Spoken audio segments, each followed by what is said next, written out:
happy to help you. No smoking, no vaping on board, and keep your children and belongings with you at all times. കുഴപ്പമില്ല നീ അവിടെ നിൽക്കും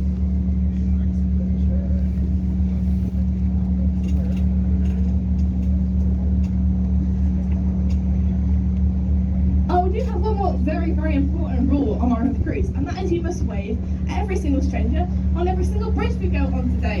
It's the only place that you can wave at a stranger and actually get a wave back. Try and choose later, you'll get a very different reaction indeed. So our first lovely bridge of the day is Westminster Bridge. Gets into Borough of Westminster on our right, so let's make some noise, get some waves in. Way! Woo! Hey! Excellent. Super സ്ഥലം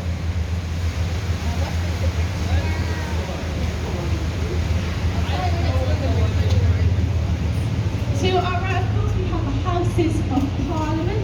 To give its official name, the New Palace of Westminster. They've been the nation buildings on this site for 1,000 years, going back to the times of King Canute. And as the name suggests, it is a palace, a place of royal residence, and it was until Henry VIII moved all the way to Whitehall Palace and became a permanent home for a British government. A British government are made up of two chambers. A House of Commons are elected MPs who sit on their lovely green benches, and a House of Lords are nominated lords and ladies on peers who sit on their red benches.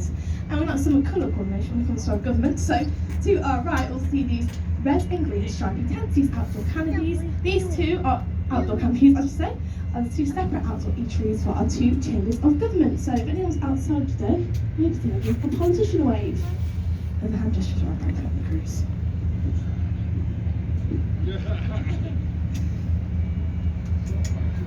And if you know, the two chambers of government even have separate bridges. So just ahead of us, we have our lovely red Lambeth Bridge, and we just went under green Westminster Bridge. And these two bridges are supposedly two separate entrances into Parliament for our two chambers of government. Now, all this separation was put in place to avoid corruption. Our new palace is rather new, as the name suggests. Then what happened to the old one? I hear you cry. Well, back in 1834, we had two cartloads of wooden tally sticks, and it struck at a time for the best way to get rid of them would be to burn them in basement furnaces. This did not end too well, and Parliament was on fire. It was aflame, and all Londoners, they gathered to watch it burn and chanted on "Burn, Parliament, burn," and a big party and a big parade. And then to our left. And according to official parliamentary records, one man was even arrested for excessive cheering. But not to fear, they did of course rebuild our lovely palace back in 1858 in this neo-Gothic style, designed by an architect called Charles Barry. The inscription in Latin of the Lord's Prayer goes all around the palace itself to ward off evil spirits. And speaking of palaces, to our left, just ahead, we have this little building, what's like a little castle behind the trees. That is Lambeth Palace. Lambeth Palace is home to the Archbishop of Canterbury, the head of the Church of England, and it's been there, it's home for about 700 years.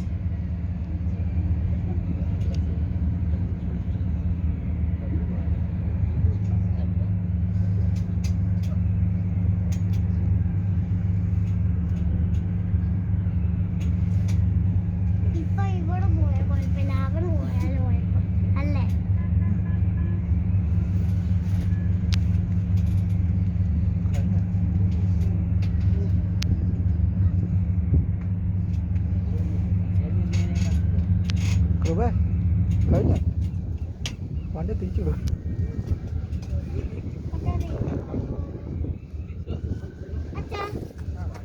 അതെന്താ മണ്ണൊക്കെ അതുകൊണ്ടാ അത് പോകാം കുറെ ഉണ്ടല്ലോ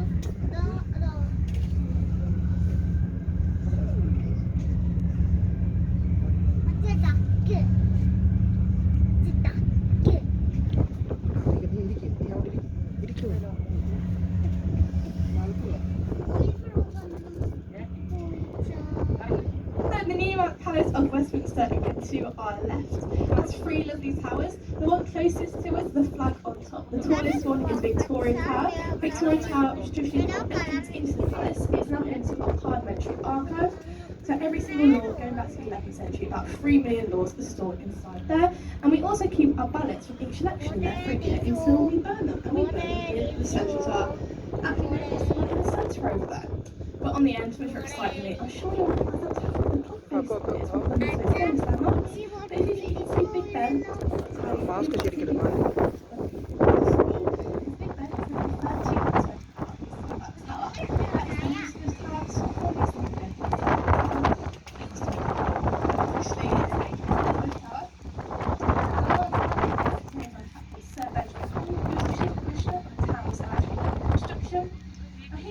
been to his workers and was also quite a fat and active man. So his workers thought it quite fitting that they were very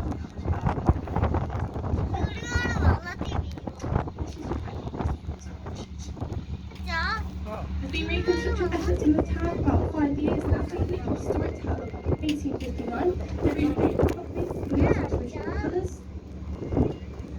We're shooting a nice throughout this year because the workers quickly worked out ways to fix it. They slightly look at it if they're trying.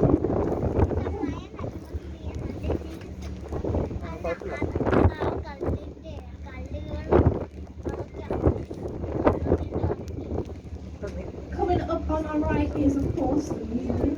Today, what represents where is the blacksmith of Londonite. Londonite is a world's largest cantilever observation wheel. It is 135 meters tall or 400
This is for the take out the first.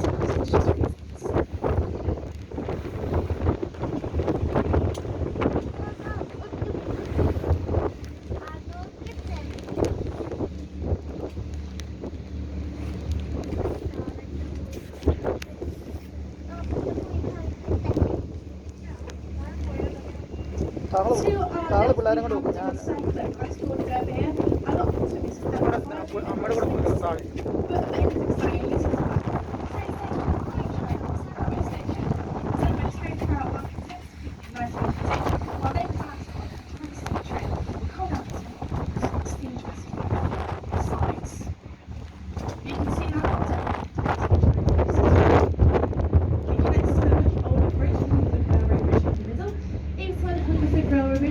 two lovely white footbridges. These are our gold jubilee footbridges and the newest bridges on the Thames. In fact, in 2002, so I went to Queen's Gold Jubilee, the road and also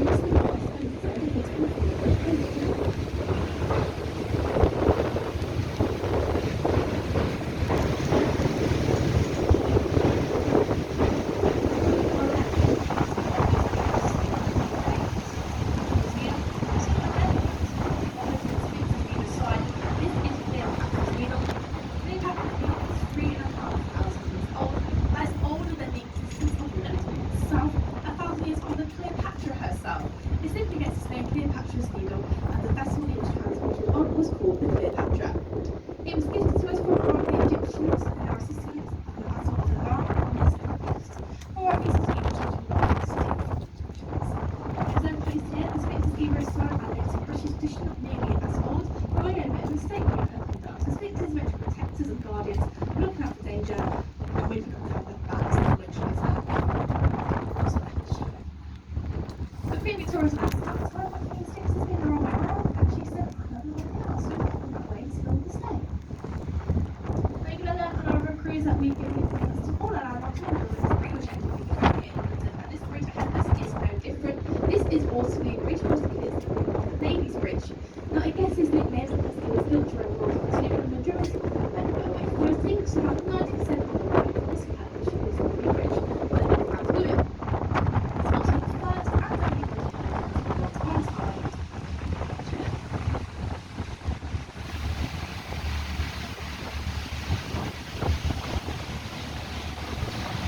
To our right, we have this concrete building with black advertising sign on the side.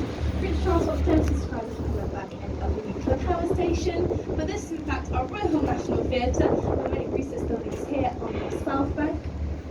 And as we see we're going to talk about three lovely theatres. The main and largest being the Olivier Theatre. There's the actor Laurence Olivier, who's also the first artistic director at the National. And a lot of West End shows can start there or get a later transfer. For example, Warhorse and Chris Easton of the Book in Lifetime. And you buy tickets on a day as cheap as £15 and £20 there at the National. So if you're looking to see a show like Sweden, West End quality, minus West End prices, definitely go in the demo and to the But theatre is not your thing, you're a television person, do not feel I'll be covered. On our right, this white building over here, this is to ITV's lovely studios. ITV in television, technology broadcasting corporation in the UK, just following the BBC. And that will over the years we've done very programs, we've got Chase the Land, TNTV, PRI, and some satellite, all sorts of fun things. But it just moved to White City in West London, which I really kind of program. And just next to it, on our right, you'll see this white square building with big blacked out windows. This is used to be, until very recently, where used to film this morning, the famous cruise Thames backed up. So it's a cruise past in the morning, in the morning, and the roof away. So they've just meanwhile doing refurbishments in there, but we'll have to know very soon. And again, to our right, we have this red brick building on white stripes and a lovely tower on top. This is the OXO building. Used to be home to the OXO meat production warehouses. OXO, of course, make our lovely stock cubes, might be making very good beauty and touch. But if you think the tower on top says OXO, I was going to tell you legally, wrong. So back in the 1930s, OXO put their tower on top of their warehouse to advertise their products, but they ran into a bit of a problem. So at times when the Thames was considered a rural highway, and it was illegal to advertise on a rural highway because basically one was just doing mostly advertising on their route. So they were taken to court. However, OXO had a very, very clever lawyer, or he was a very, very stupid judge. Either way they argued, our tower is not faxing OXO, we just ordered 3 random geometric shapes, just noughts and crosses, perhaps you light up in the property colours at night. And they got away with it, so technically that tower there does not say OXO. It's no longer a warehouse in the OXO building anymore though. They've got some lovely apartments and craft markets and a lovely pub and restaurant. At top, you find a lovely set dinner. To our right, we have this big tall glass skyscraper with a bump on the side and a slanted roof. This is the newest skyscraper here in London, our newest addition to the London skyline, cleared in 2018. I'm not quite settled on the name for it just yet. We've had a few suggestions, a couple of the Bing Bong, the Boomerang, the Cocktail Shaker, or even Kim Kardashian.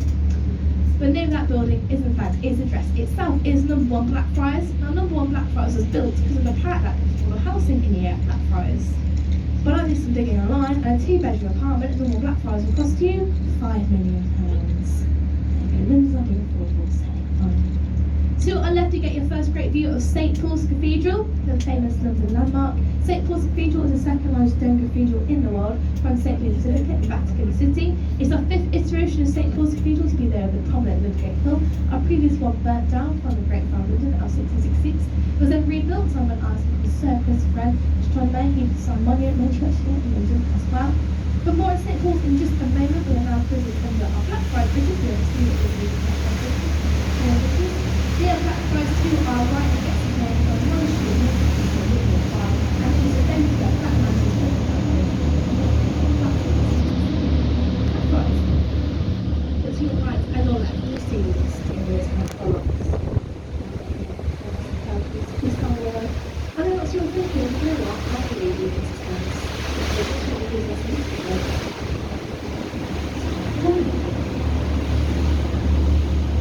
Once again, the lovely St Paul's Cathedral to our left.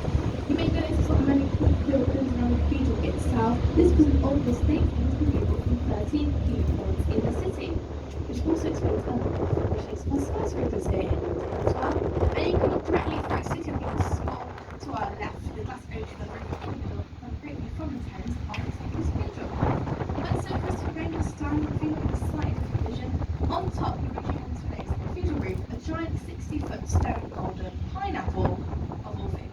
Now this might seem a bit ridiculous today, but back in the 17th century, pineapples were a symbol of luxury and prosperity, quite unique to England. If you wanted to buy a pineapple then, it cost about £5,000. So he wanted to put a pineapple on top of the cathedral and show how rich and fancy London was. But in the end, he said Chris was a bit too silly, that doesn't age too well, and they put a cross on top instead. If you look to the left of St Paul's Cathedral, the 2 west towers with their little goggles on top. If you can squint, these are about pineapples, so you can sneak in the end. Those are great things. I've had St. Paul's over the years. Charles and I got married up there. Martin Luther King Jr., the speech in the 1960s. Sir Winston Churchill's funeral took place over there. And this year, the Queen's Platinum Jubilee celebrations in the summer, so it's about in St. Paul's Cathedral. But up to our right, we have this white building with thatch roof. It is called Shakespeare's Globe, the Globe Theatre. Our third town is a town, it's our third Globe Theatre, and it's our longest lasting one so far. Our first one burnt down, our second one was torn down by Puritans and the oil will come out, and this one was completed in 1997 after an American director called someone who came to London in search of money to great play about William Shakespeare and found nothing. So he went on a mission to rebuild it. And to be accurate reconstruction as it was built using Elizabethan building techniques. So no councils, no electricity, has been wood heads with hand-carved wood, and it's the only building you'll ever see in London that has a thatch roof. Thatch roofs are technically banned here in London following the Great Fire. Do not fear, that thatch roof is fireproof. Now the theatre is so accurate in fact they do not have central heating, so it's very cold at the minute, so they will start showing shows in April on time for Shakespeare's birthday, and the conditions will perfect to in there. And coming up on our right, we have this black building with white entity on this side. Most attention London Financial Times, which I know is very thrilling stuff, but a bit more excitingly, snitching the news 700 feet off the road, this is where the original film theatre sat in Tudor London.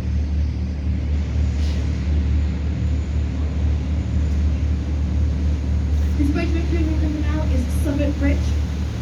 So the bridge is 101 years old, with art deco style, from 1921. The area carries upon Mary Poppins and Stanley the bridge. It also gets to be named as a lonely bridge. It gets to be named because of the prices of London, it gets to least up traffic, fuel matches tend to avoid it. So when you see anyone on the bridge, you're hopelessly lost. To our right, we have this building with red windows with lovely twinkling fairy lights. This is the Anchor. The Anchor is one of the older roadside pubs here in London. There's been a pub telling on our house on this site for 700 years. Many of you have drank in the Anchor over the years. For example, William Shakespeare himself, Charles Dickens, Samuel Pepys' diaries, he wrote his diaries in